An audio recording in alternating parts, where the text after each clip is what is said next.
What's up, squad? Back with another video. I seen the title's going down. Make sure y'all hit the like button and the subscribe button, please. Y'all see it right here. President Trump has lunch. You already know what's going down. The thing is, I already seen this coming with President Trump and Zohran Mamdani. I already seen it. You know, I already knew that Zohran Mamdani would do something that would definitely make President Trump mad. I ain't even gonna lie. Or to the point where I know he's gonna have something to say. And he did. But first, I'm gonna play this video. Check it out. When I ran for mayor, I said I was gonna tax the rich. Well, today, we're taxing the rich. I'm thrilled to announce we've secured a pied-à-terre tax, the first in New York's history. This is an annual fee on luxury properties worth more than $5 million, whose owners do not live full-time in the city. Like for this penthouse, which hedge fund CEO Ken Griffin bought for $238 million. This pied-à-terre And I hope I don't get copyrighted. If y'all don't see this video, I got copyrighted. $1 million. This pied-à-terre tax is specifically designed for the richest of the rich, those who store their wealth in New York City real estate, but who don't actually live here. But even so, they're able to reap the huge financial rewards of owning property in, dare I say, the greatest city in the world. And most of the time, these units are sitting empty, since again, they don't actually live here. This is a fundamentally unfair system that hurts working New Yorkers. Now, it's coming to an end. This tax will raise at least $500 million directly for the city. It'll help fund things like free childcare, cleaner streets, and safer neighborhoods. As mayor, I believe everyone has a role to play in contributing to our city, and some a little bit more than others. Happy Tax Day, New York.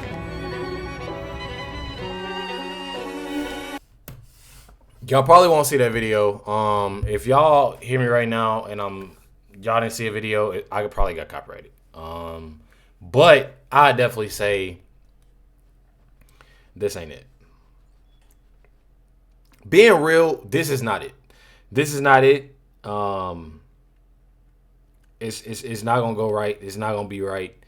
And I don't know why he continues to think that this is something that's just okay. But then again, I'm not surprised. This is what a lot of New Yorkers voted for, and it's definitely sad, about this. I don't know what went wrong with this page, but I'm gonna play this. This is Avery. Had a lot to say with this. Just check it out. And I ain't gotta play this video saying how we just, obviously watched it, but check it out right here. The people that have a pied-à-terre in the city. And we are smarter than that. We understand that if you just continue taxing the rich will leave. And the government, they have a spending problem. They do not have an income problem, especially in New York City. So what he's going to do, his plan, is he's going to keep raising taxes on the same group of people until that group of people, they get fed up with these poor policies and they understand that their money is not being spent responsibly, because when has the government ever spent money well or ran anything more efficiently than the private sector?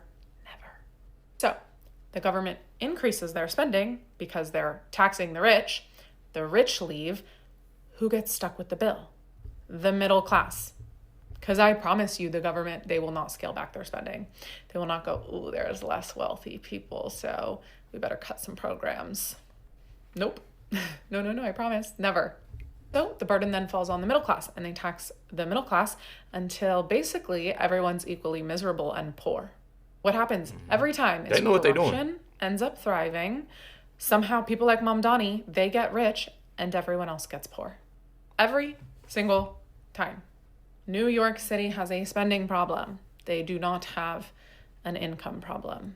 Oh, and by the way, since 2010, New York City has been losing $2.5 billion annually in revenue. People are leaving, which means the tax base is shrinking, which means the burden falls on the middle class. So then what do these idiot politicians do? They keep proposing more taxes, which is obviously ending in a loss of revenue because people are leaving. This isn't hard stuff to figure out, guys. It's a false promise. It's a lie. It is. It's in fact a lie, and people need to know that. I feel like people need to focus up, realize what's going on, but they're not. You have so many people that are in New York and they get interviewed and they still love Zohran. I don't know what it is. I truly do not know. I don't know.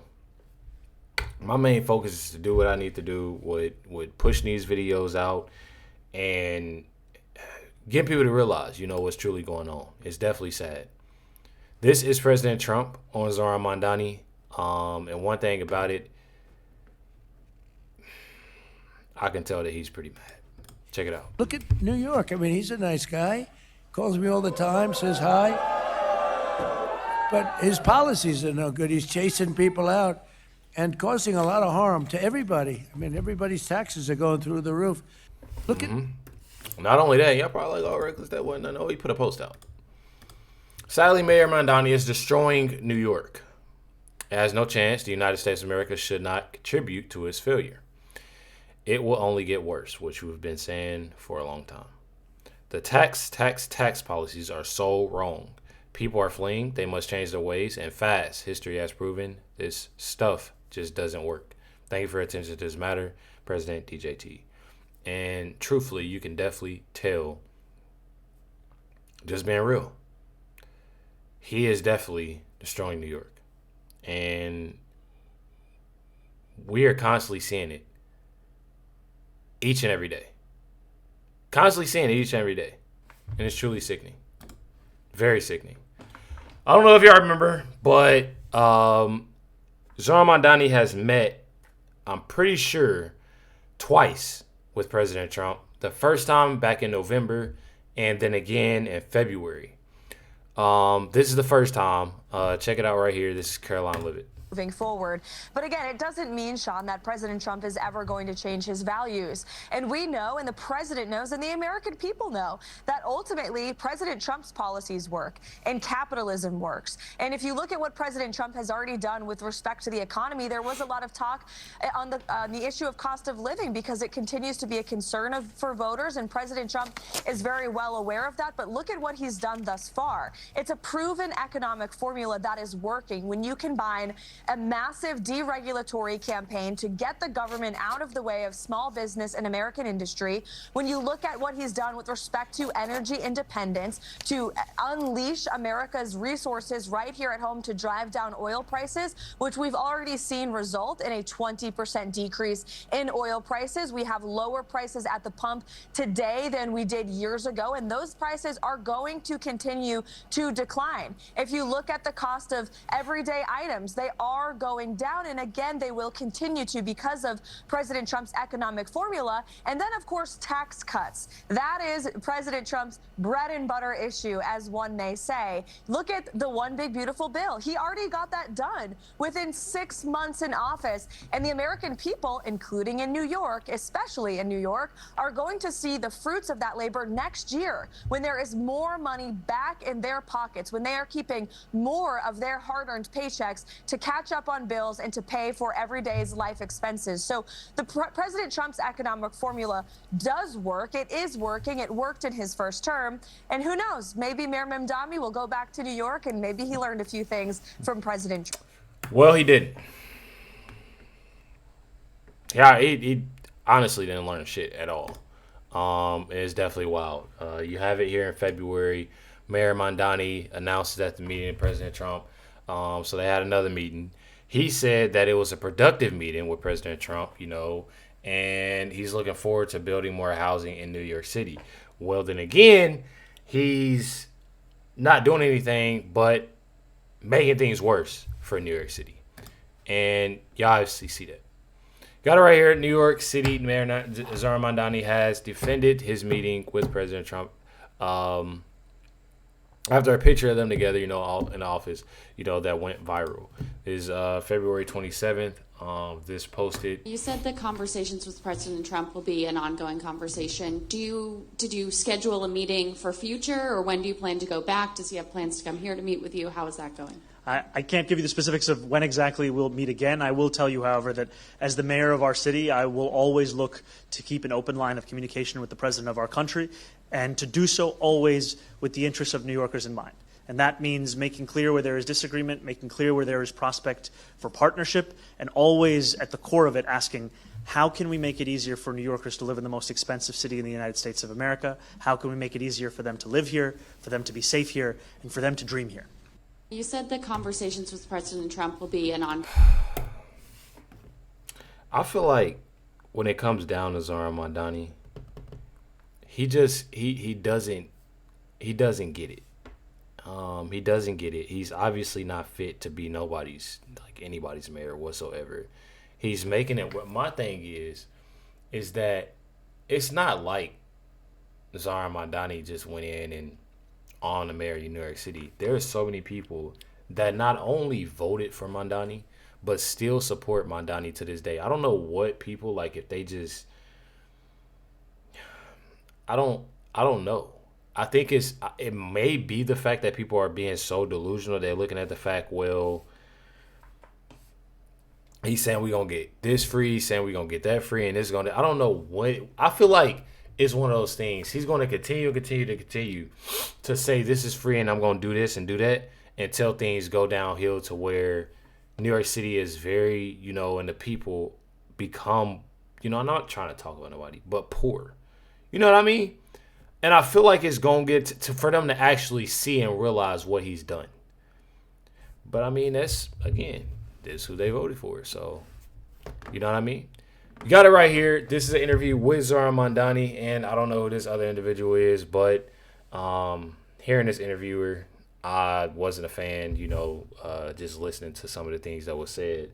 But you can definitely tell, and I'm pretty sure Zohran Mamdani in this interview talks about his experience, with meeting with President Trump, and I can definitely tell just by what he was saying and how he was saying it, he was definitely nervous, scared, with being in that meeting and being, within the meetings with President Trump. Check it out. You walk in, did he gave you a tour of the White House? He gave me a tour of What was the weirdest thing he showed you? the Oval Office and the Cabinet Room. What's that? He had to have shown you one thing weird. I mean, he showed me the portraits of all the presidents in the Cabinet Room. Yeah, he saved the FDR for you. The FDR was beautiful. It was really nice. And we talked about FDR for a little bit. And honestly, you don't have the LaGuardia record if you don't have FDR. Yeah. But we talked about that. I walked in. First you get there, and it's just you alone, and there are two people guiding you through to get to the Oval Office. And they're like, they want you to see this room and that room. And then I sit down waiting for the time of the meeting. And in front of me are all these different coffee table books. And one of them is UFC at the White House. Oh, yeah, he's bringing it there, right? I had no idea, but I was in the rose flipping through that. Yeah. And so you saw guys fighting each other? No, it was just a what was it? UFC? It was visualization. Of what the the octagon is. Yeah, it's gonna look like. Yeah. Are you gonna go? No. Are you? Can I ask you a question? How did you not laugh? When the 135? How did you keep the face during the press conference? Oh, because we were all dying, and I'm my boy Zohran was just straight face. He said, "Just tell him yes." Yeah. How did you keep that face? Honestly, I was just thinking about New York City. Yeah. I mean, it's the whole time I was trying. The whole time I was thinking about New York City.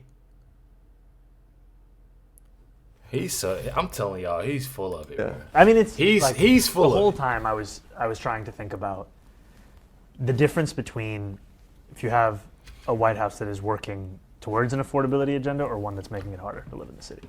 Yeah. That's kind of what kept. Did you expect him to like you as much as he did? I was trying to prepare for a lot of different things. And I ain't gonna lie. With President Trump, I feel like it's more so of, not even trying to be funny, I feel like it's more so of cordial. You being cordial with somebody. That's how I look at it. You know what I mean? I know. It's when you're on that plane taking that selfie. I mean, that could have gone in any direction. I mean, did that feel best case scenario, or were you it I mean, honestly felt like the most productive meeting we could have had. Yeah. I mean, a meeting where we talked about ULERP, we talked about, groceries, Con Ed, rent, childcare, that feels like the best meeting you could have. Yeah. Were Eric or Donald Jr. there? No, it was. Did you worry that like to see that was maybe difficult for them? No, I wasn't thinking about that. Maybe it's like the hang has just been so bad. This cool guy came, and he's like, now I have to go back to these guys. Did he say, can you sleep over? Did he come up to New York and see you? He didn't ask me that. Oh man, I mean, it was one of the most surreal things we've ever seen.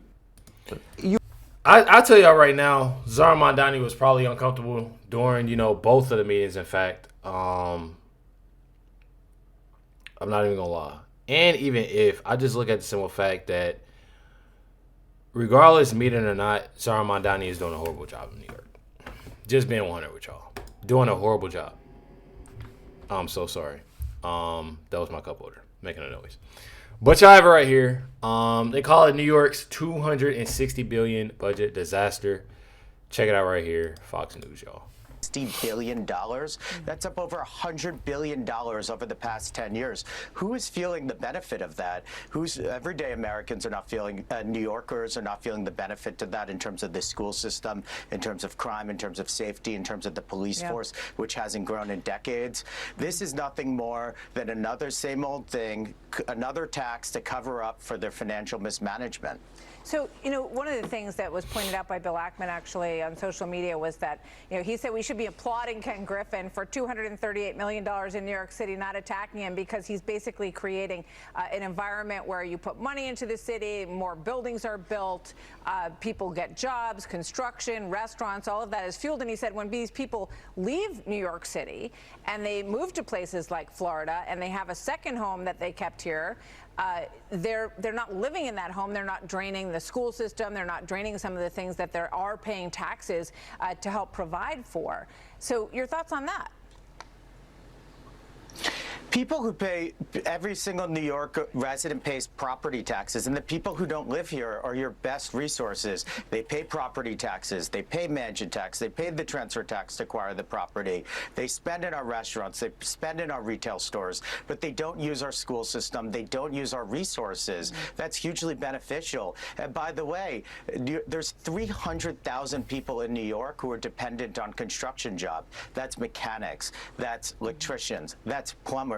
What do you think happens when people stop buying apartments in New York? Construction jobs dry up because people stop investing in the city. And I think the most challenging part about this environment that we're seeing also play out in places like California is this is just the beginning. This is not the end. You're seeing plenty of Democratic Socialists of America, the party that Mamdani pledges his allegiance to, saying that they want more. They want to increase corporate income tax. They want to increase personal income tax. They want to increase property taxes up to 10%. On every single New Yorker will feel that. How do you invest in New York market when you don't know what taxes or what new anti-business regulation they'll pass tomorrow?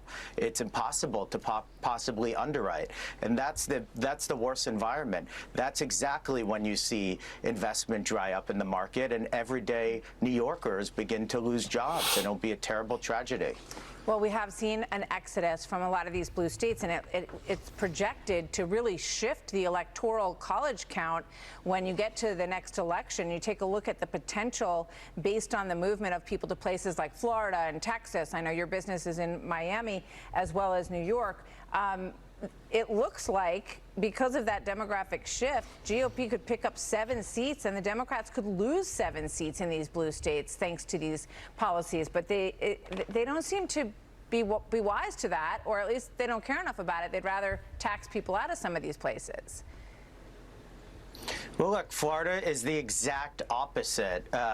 When you see what Governor DeSantis is trying to do in this state, he's not trying to figure out how do I raise taxes on people to try to, cover our, constantly increasing budget deficit. He's actually focused on how do I reduce property taxes for people who live in Florida, not how do I stifle business and tell people they're not welcome here. He's focused on reducing the taxes for everyday Floridians, and that's the exact type of mindset that New York should adapt. By the way, this idea of a pied-à-terre tax is not new. It exists in some form in Toronto. It's about to be installed in Rhode Island this July. And Paris has installed some element of it since 2014. Since they've installed it, over 100,000 people have left Paris, and they have one of the highest home prices in the entire world.